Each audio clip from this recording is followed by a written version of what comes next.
এই জন্যে আমি বারবার আপনাদেরকে মনে করে একটা কথা, আমার জীবন থেকে উপলব্ধি করি একটা কথা, যে একমাত্র আল্লাহ ছাড়া এই পৃথিবীতে এবং পরকালে আমাদের আপন বলে কেউ নাই।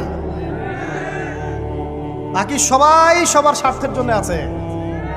মানুষ মানুষের অবস্থানকেই মূল্যায়ন করে, মানুষ মানুষের অবস্থানকেই মূল্যায়ন করে। আল্লাহ রাব্বুল আলামিন আপনার ভিতরটাকে ভালোবাসেন। দেখেন, আপনি যখন নামাজ পড়েন নাই, আল্লাহ পাক কিন্তু আপনাকে ধ্বংস করে দেন নাই। আল্লাহ পরম করুণাময় আপনাকে হেদায়েত দিয়ে নামাজি বানিয়ে দিয়েছেন। জীবনে অনেক পাপ করেছেন, ইনস্ট্যান্ট আল্লাহ পাক শাস্তি দিতে পারতেন, আল্লাহ পাক দেন নাই। আল্লাহ আপনাকে ভালোবাসেন, আল্লাহ আমাকে ভালোবাসেন। আল্লাহ পাকের এই ভালোবাসার ঋণটা শোধ করার জন্য হলেও নামাজি হয়ে যান, আল্লাহর পথে ফিরে আসেন, দিনের জন্য কিছু করেন, দিনের ফিকির করেন, পড়াশোনা করেন।